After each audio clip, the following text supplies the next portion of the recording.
Қайырлы күн әріптестер, менің есімім Алмас Айтымов. Бүгінгі видеода фасадтың плоскостьін қалай есептеу керек және де оның исполнительный схемасын қалай жасаймыз, сол туралы болады. Осы мысалдағыдай. Ал кеттік, бастайық. Ең бірінші проектті ашамыз фасадтың. Ол проектте керекті фасадымызды тауып аламыз. Одан кейін сол фасадты көшіріп аламын.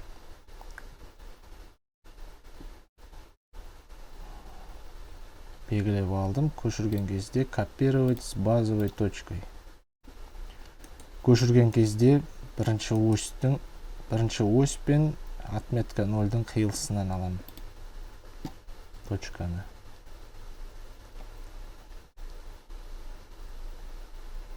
Новый чертеж ашам. Артық осьтерді кетіріп тастаймын. И осы жерге жаңағы чертежімізді вставить етеміз. Вставить как блок. Бірінші оспен 0-дың қиылысында болып, мына жерде бірінші осьқа қоя берсек болады. Бізге мына жерде x координатасын алу керек. Біздің проектіміз түсті, бұны масштабировать етіп алуымыз керек. Масштабировать 0,0,0,1. Масштабировать етіп алдық. Енді мынау ось керек емес бізге. Мына жерде бізде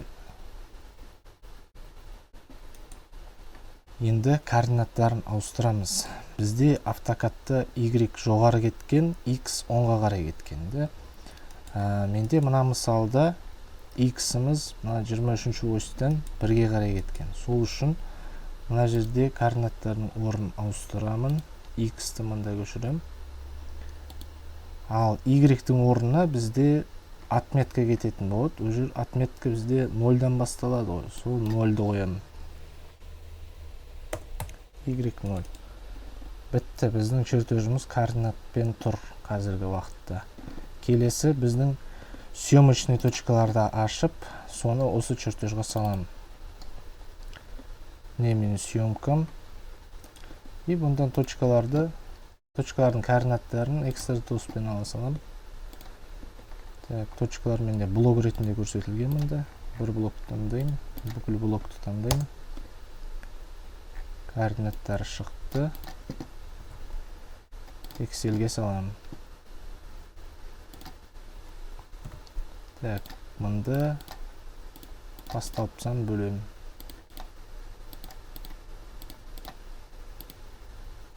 Басталыпсан бөлгенде мынау менде отметкаларым менде абсолютный болып тұр. Оны локальный отметка келтіру үшін сол 0-дің разницасын алып тастау керек.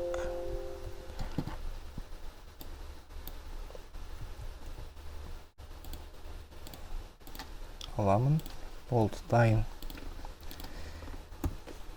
Енді бізде бірінші мында координата x кетеді. Координата x, одан кейін отметка, келесі координата y. Осы y координатасы арқылы біз плоскость есептейтін боламыз. Мына точкаларды көшірем координаттарын. Жаңағы біздің чертежге точка ретінде саламын. Цветін таңдаймын. Вставить. Міне біздің точкаларымыз түсті. Енді бұл точкалардың отметкасы бізде жаңағы біздің координатамыз, y координатамыз шығып тұр. Осы y координатасын текст ретінде шығарып алу керек. Ол үшін тағы да экстратостың көмегіне жүгінем. Бұл жерде вставить высоту деп қоя салу керек. Можно по слою, в принципе. По слою таңдаймын бүкіл точкаларында и текст размері. Қайтадан таңдап жүрейін. По слою текст таңдаймын. Размері 0,5. Түрден кейін 3 знак.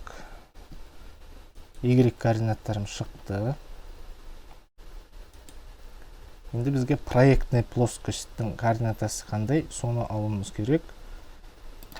Так, дайын чертежім бар менің, фасадқа дайындап қойған. Мынау бізде монолит. Біздің фасад монолиттен 280 мм сыртқа қарай шығады проект бойынша. Так, расстояниясын жазам. 280. Шығарып алдым. Енді міне, менде координаттар осылай болады. Міне бір координата, міне екі проектный координата. Бірінші мынаны аламын. 462 555. Мына жерде тек тексттерді қалдырсам болады.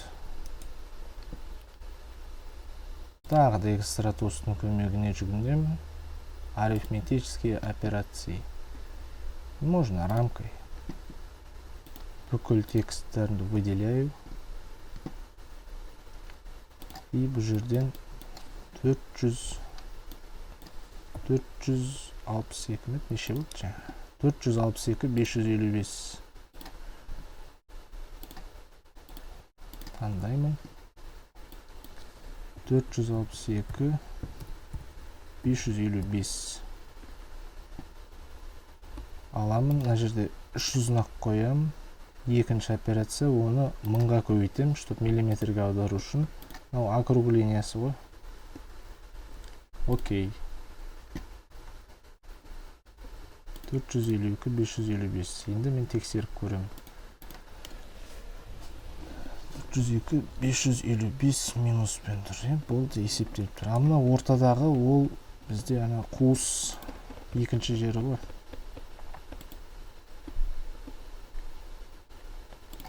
Бұл тексттарды удалить етіп тастауға болады. Удалить етіп тастап, қайтадан есептеп аламын. Текст. Жеке слойға салып тастауға болады.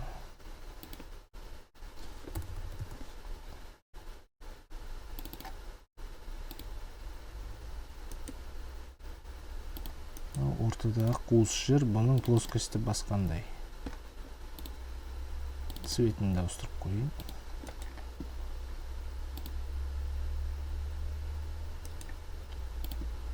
Так, енді осы жермен жұмыс жасайын. Вставить отметка, рамка, точки, объект таңдадым. Размер 0,5, 300 знак. Бұл жердің плоскості менде 461 0,55. Арифметические операции. Тексттерін таңдайым. 461 0,55. Окей.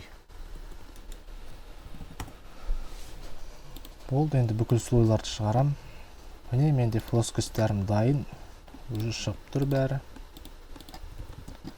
Бүкіл точка мен тексттер белгілеп алып, оны передний планға шығарам. В принципе, осы жерден уже дайын. Енді келесі кезең, ол просто оформление. Енді мен кеңес беремін. Тексттердің бәрін выделять етіп алып, менюге одан работа с текстом, многострочный текстке ауыстырып алу керек.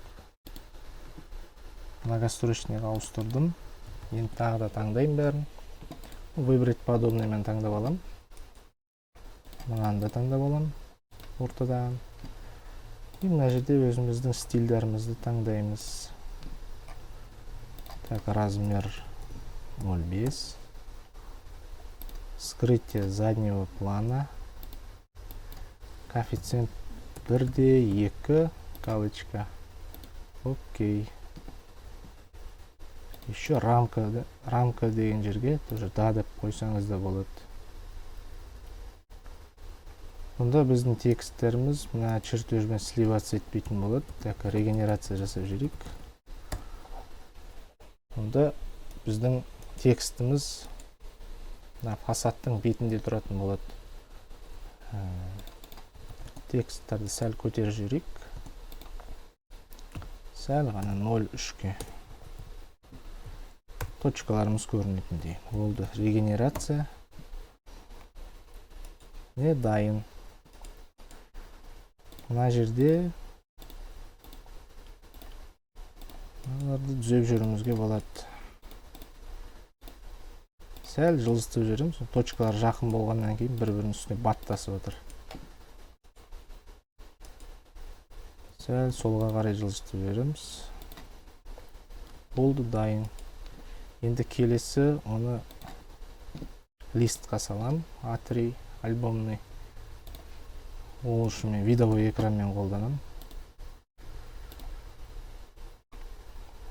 Видовой экран таңдайым. Таңдап алдым. Окей. Альбомныйға жаңағы видовой экранды саламын. Мына жерде цветін 0-ге қоям. Мына жерде просто оформление, тексттарын толтырып жүресіз. Сонда болды. Дайын болды. Регенерация жасайым. Так, шықпай алды мына жер. Қайтадан или мына чертежді задний планға ауыстырып жіберуге болады.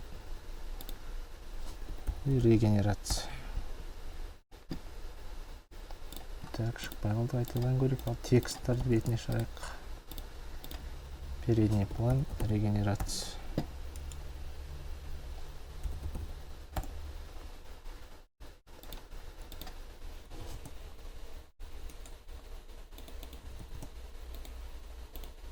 Передний план. Вот міне шықты. Міне шықты. Исполнительный схемамыз дайын. Осымен бітті. Менде басқа телеграм каналым бар, соған тіркеліп отырыңыздар. Мастерская геодезисті деп аталады. Оны сілтемеден төменгі описаниеден табуға болады. Басқа да ой пікірлеріңіз болса комментарийге жазыңыздар. Тағы да басқа қандай тақырыпқа видео түсіруге болады. Осындай сұрақтар болса маған жекеге немесе комментарийге жазыңыздар.